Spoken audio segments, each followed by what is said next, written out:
Jungkook যতই তে এর সাথে রাগ করুক না কেন, সে তেকে কষ্টে কখনোই দেখতে পারে না। তেকে কষ্টে দেখলে জাঙ্কুক যেন নিজেকে কখনো ক্ষমা করতে পারে না। তাই সে দৌড়ে তের কাছে আসলো আর তেকে জড়িয়ে ধরে বলল, তে আজ যা হয়েছে তা তুমি ভুলে যাও। ওই ইয়োনো নামের বাজে ছেলেকে তুমি ভুলে যাওয়ার চেষ্টা করো। তে জাঙ্কুককে আস্তে করে জিজ্ঞেস করলো, আপনি কি ইয়োনোকে মেরে ফেলেছেন? ইয়োনোর কাজ আমি এখনো শুরু করিনি, তবে খুব তাড়াতাড়ি শুরু করব। তুমি চিন্তা করো না, আমি ইয়োনোর এমন অবস্থা করব যে সে নিজেকেই চিনতে পারবে না। তে তুমি কি এখনো ইয়োনোকে মনে রেখেছো? ইয়োনো আমার সাথে যা কিছু করেছে, এরপর আপনার কি মনে হয় আমি তাকে এখনো মনে রাখবো বা আমি তাকে এখনো ভালোবাসি? আমি ওই বাজে ছেলেটাকে ঘৃণা করি। তার কথা আমার সামনে আর বল না, তার কথা আমি আর কখনোই শুনতে চাই না। বেবি, আমার না তোমাকে এভাবে বন্দি করে রাখতে আর ভালো লাগছে না। আমি কি ভাবছি জানো? আমি ভাবছি তোমাকে একেবারে আমার বউ বানিয়ে এই বাসায় একদম ফিক্সড করে ফেলি। কি বলো তে বেবি?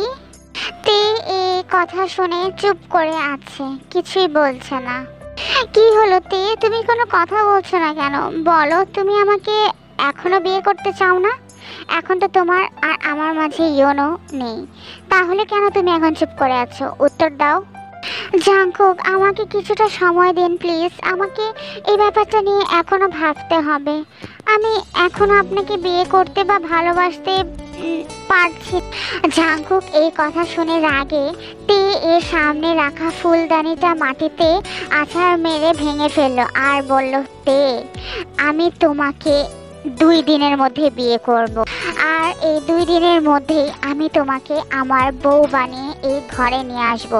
এটা তুমি মনে রেখো। এই জীবন জাঙ্কুক একবার যা চেয়েছে তা সে পেয়েছে, আর আমি তোমাকে চাই, আর তোমাকে আমি পেয়ে ছাড়বো 2 দিন, মাত্র 2। এই 2 দিনের মধ্যে তুমি যদি আমার বউ না হও, তাহলে আমার নামও জিয়ন জাঙ্কুক না।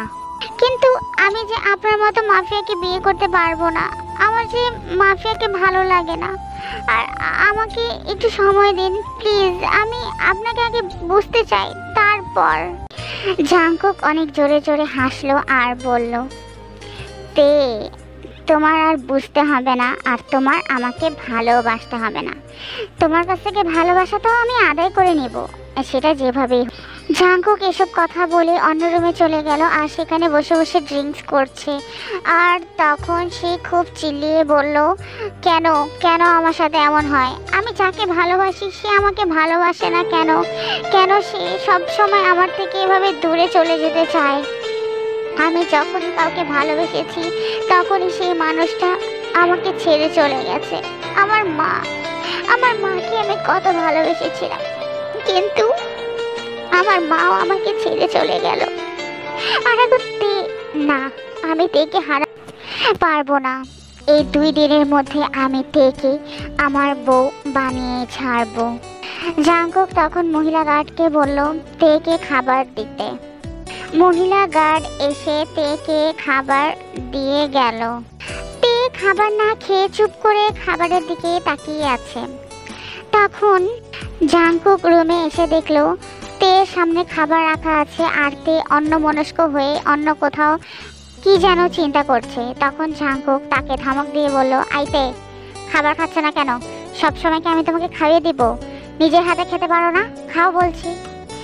জাঙ্কুক, আমার খেতে ইচ্ছে করছে না, আমি খাবো না প্লিজ। আপনি খাবারগুলো মহিলা গার্ডকে বলে এখান থেকে নিয়ে যান, আমাকে প্লিজ জোর করবেন না। চুপ করো মেয়ে, তুমি জানো তুমি কার সাথে কথা বলছো? তুমি তোমার হবু হাজবেন্ডের সাথে কথা বলছো, আর তোমার হাজবেন্ড এখন থেকে যা বলবে তোমাকে তাই করতে হবে। তো আমি তোমাকে বলছি খাবার খেতে, চুপচাপ খাবার খাও, না হলে কিন্তু জোর করে খাওয়াবো এখন। তে মনে মনে বলছে, হবু হাজবেন্ড, এখনো বিয়ে হয়নি আর উনি আসছে আমার হবু হাজবেন্ড হইতে। জাঙ্কুকের এতবার বলার পরও তে একবারও খাবার খাচ্ছে না। সে চুপ করে যেভাবে ছিল এখনো ঠিক সেভাবেই বসে আছে। তা দেখে জাঙ্কুকের অনেক রাগ উঠছে।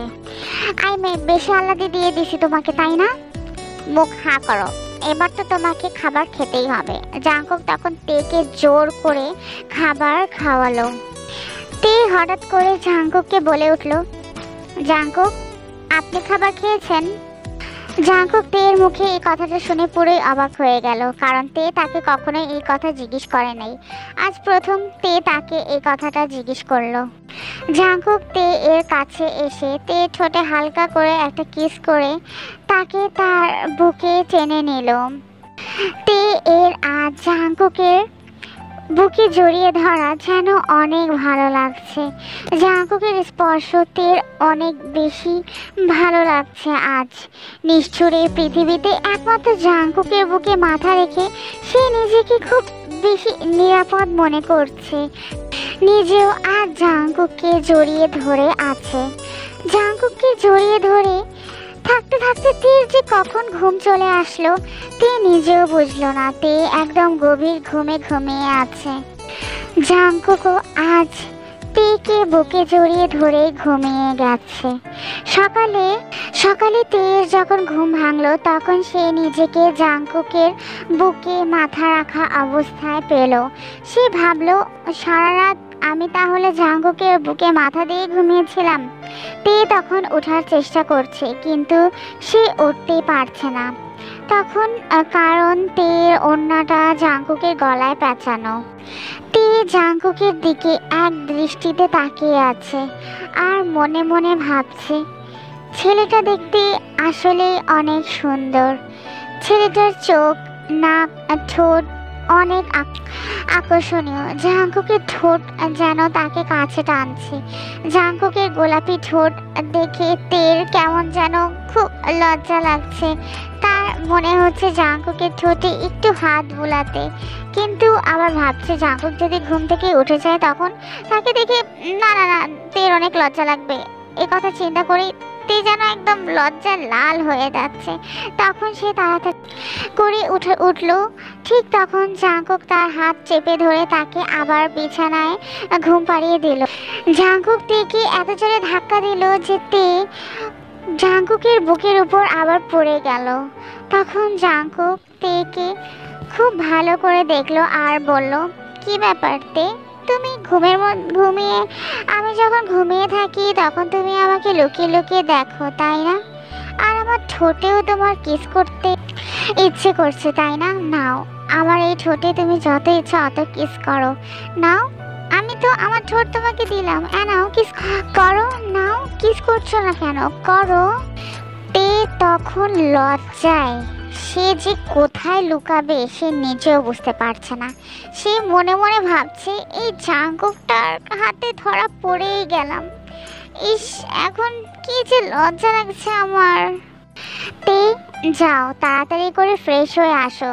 আজকে আমি আর তুমি তোমার বাবার কাছে যাব। তোমার বাবার সাথে না আমার একটা দরকারি কথা আছে। তাই আপনার আমার বাবার সাথে কি এমন দরকারি কথা আছে?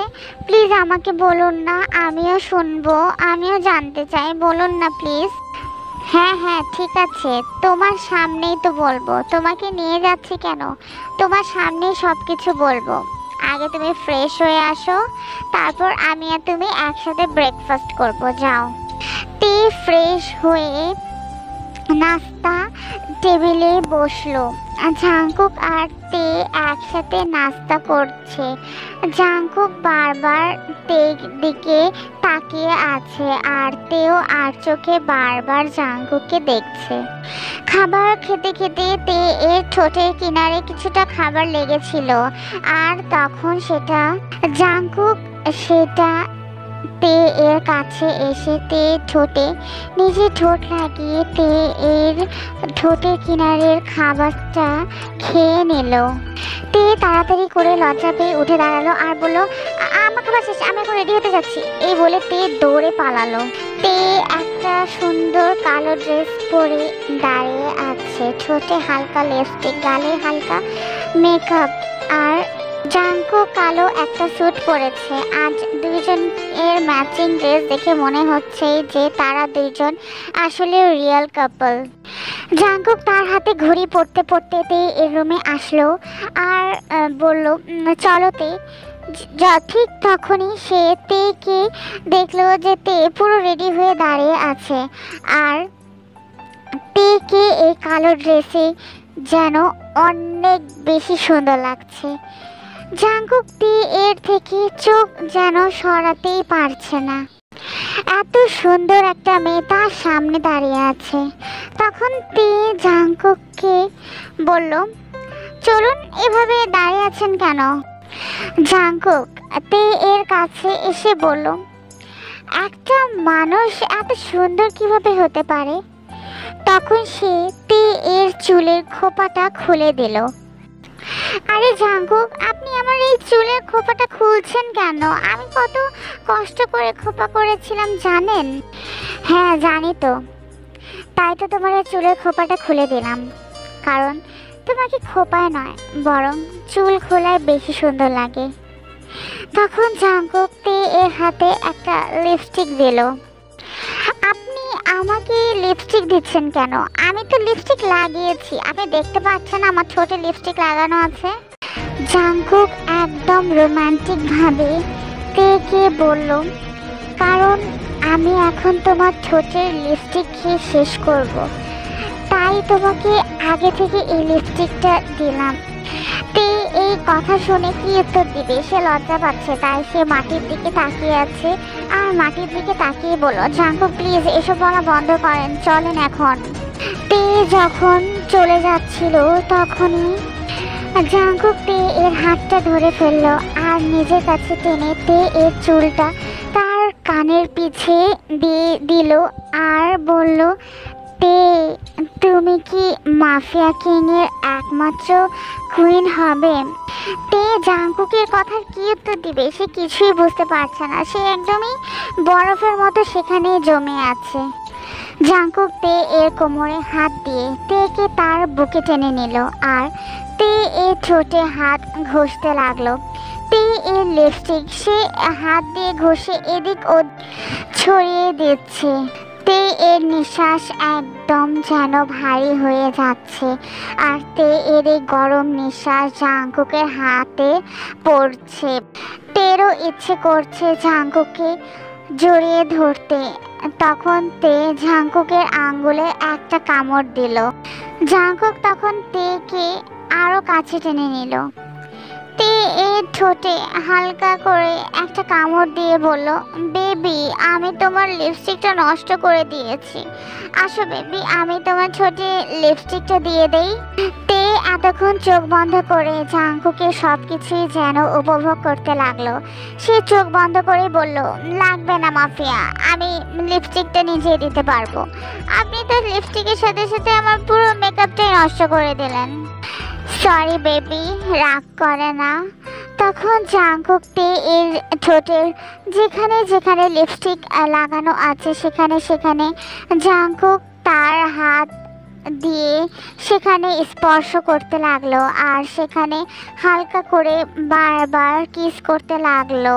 তখন জাঙ্কুকের হাতটা সরিয়ে বলল জাঙ্কুক আপনি কি ভুলে গেছেন আজকে আমার বাবার কাছে যেতে হবে, চলেন। আপনি আমার বাবাকে কি বলবেন সেটা জানার জন্য আমি অনেক অপেক্ষা করে আছি, চলেন তাড়াতাড়ি। জাঙ্কুক তখন রেগে তেকে বলল তে আমি তোমাকে কতবার বলেছি আমি যখন তোমাকে রোম্যান্স করব, তোমাকে টাচ করব, তোমাকে কিস করব, তখন তুমি আমাকে এভাবে করে বিরক্ত করবে না। রোম্যান্সের মাঝে বিরক্ত করা আমি একদমই পছন্দ করি না। তুমি কেন বুঝো না? আমি তোমাকে কতবার বলবো তোমাকে এই কথাটা। ধরতে তুমি আমার মুডটাই নষ্ট করে দিলা। কত সুন্দর আমি একটা রোমান্টিক মুডে ছিলাম। আমি আজকে তোমাকে কাছে সাথে যাবো না, তোমার বাবার কাছে কালকে যাব। আজকে আমার একদমই ভালো লাগছে না, আমি এখন আবার অফিসে যাব। জাঙ্কুক তখন রাগ করে অফিসে চলে গেল। তে বলতে লাগলো ধ্যাৎ এই মাফিয়াটাও না পাগল মনে হয় একটা, এখন বলে এটা করবে আর একটু পরে বলে এটা করব না। কি সুন্দর করে আমি মেকআপ করলাম, সাজলাম, বাবার সাথে দেখা করব না, এখন সে যাবে না কোথাও। জাঙ্কুক তখন তার গার্ডদেরকে ফোন দিল আর বলল তোদের যে একটা কাজ দিছিলাম ইয়োনোকে নিয়ে আসার জন্য, তোরা কি করছিস নাকি এটাও পারিস নাই? জি বস, ইয়োনোকে আমরা অনেক আগে ধরে নিয়ে আসছি আর এখন সে আমাদের কাছেই আছে।